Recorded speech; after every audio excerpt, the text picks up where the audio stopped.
Hi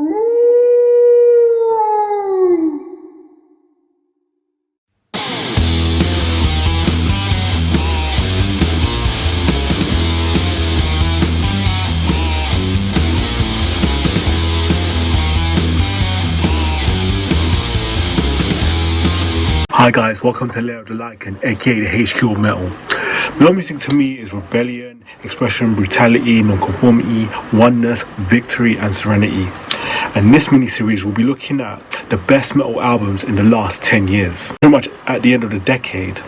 Now would be a good time as any to reflect on the era which has legitimately shown just how innovative and unique metal can be. While bands such as Metallica, Megadeth released albums which showed them keeping up with their contemporary counterparts with ease, it was the scene's new blood which kept things truly interesting. We might have slipped out the mainstream further than ever before, but all that means was that subgenres on subgenres were invented, existing ones completely redefined, and future classics unleashed onto the world with freedom and focus. So here goes.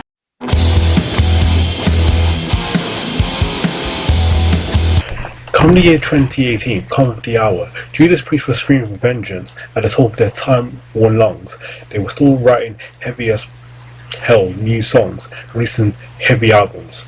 Each and every one of their songs on Firepower were three-way collaborations between six-stringer Glenn Tipton, frontman Rob Halford, and KK Downing replacement Richie Faulkner. And hell, the latter didn't step so much up to the plate as to trample on it into tiny little pieces. In 1978, Talking Heads released a record called More Songs About Buildings and Food. In this case, what we needed here was more songs about destruction, annihilation, violence, warmongering, brutality, intensity, insanity, apocalypse, evil stalkers of the night, earthquakes, tsunamis, planet-splitting volcanic eruptions, and in the case of lightning strike, inclement weather. Perhaps the best moment occurred halfway through track 7 of 14. A soul-stirring instrumental titled Guardian, part Trans-Siberian Orchestra, part Brian May on top of Buckingham Palace, preceded a standout track from Rising from the Ruins, which could be described as much more a mature son of Priest or age-old Cheese Anthem United. Full of measure, drama, and with surprisingly sensitive vocal performance from Rob Halford, the song's message was resoundingly positive and uplifting. We're carrying on, we're rising from the ruins, staying as one. Priest being priest, there were moments of unintentional hilarity. I present to you ejaculation imminent for the bodies. No one will be saved, as irrefutable evidence. This album proved that there was life in this battle-scarred British bulldog yet. What's more, this mangy old metal mutt was far from toothless. He wasn't going to be put down anytime soon.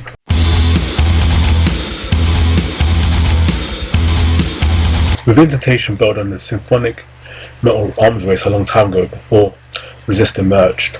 While their one-time contemporaries Nightwish ratcheted up the orchestral bombast to Ragnian levels, the Dutch band opted to metaphorically burn their courses and plunge headlong into the 21st century.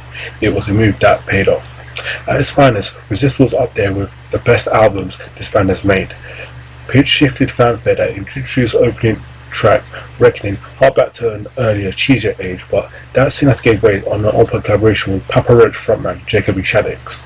The bullshit chorus was a prime error-filling material, but there was an intricacy to the electronic tinged verses in between that few bands of their stature could pull off, and they hadn't thrown out their innate grandiosity with the bathwater. Supernova was a digital age anthem, complete with circuit board complex backing, and martial interlude, and a neutron bomb chorus, while the hypnotic ballad Firelight, featuring Belgian art rock singer Jasper Stevenblick, piled on the slow burning ambience. As befits a band who had released covers of songs by dance megaweights David Guetta and Swedish House Mafia, Within Temptation didn't hide their pop influences. This was the most apparent on Holy Ground, where stirring vocals and crashing drums came on like a bulked-up version of arena pop King's Imagine Dragons. It was brash, shameless, but it worked. Within Temptation had their troubles behind them. The future of whatever form it takes will be bright.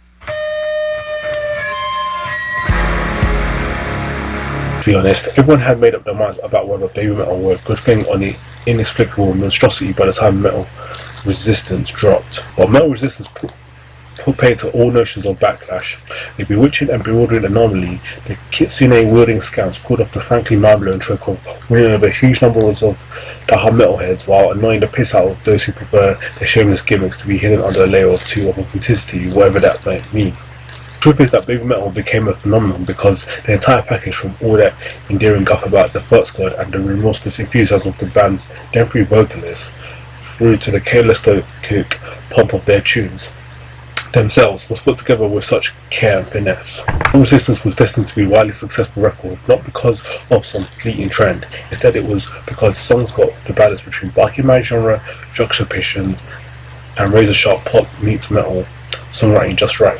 Once you factor in a production job that went beyond the state of art and into some gleaming and demented futuristic realm where the music actually can erupt from your speakers and give you a slap, baby metal's rise to global enormity seemed less like a point for discussion and more like a mission accomplished.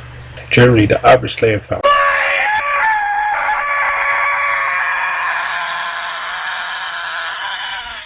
was far more likely to enjoy this album than anything by, for instance, Issues or Falling in Reverse. That is because it sounded like the people behind the creation of these songs actually knew what they were doing and might even have owned a Megadeth album or two, or the whole band actually wanted to drag metal fans along with them. That doesn't distract from the incongruous presence of the harmonized, squeaky voices over the top, brutal 21st century metal riffs. It was, probably always will be, intermittently hilarious, but once you have battered your way into distinctive interjections, anything pop being assimilated into heavy metal resistance had its spots clothes embedded in your heart forever. Regardless of what you might think of the idea of baby metal resistance was a ludicrous but brilliantly executed delight.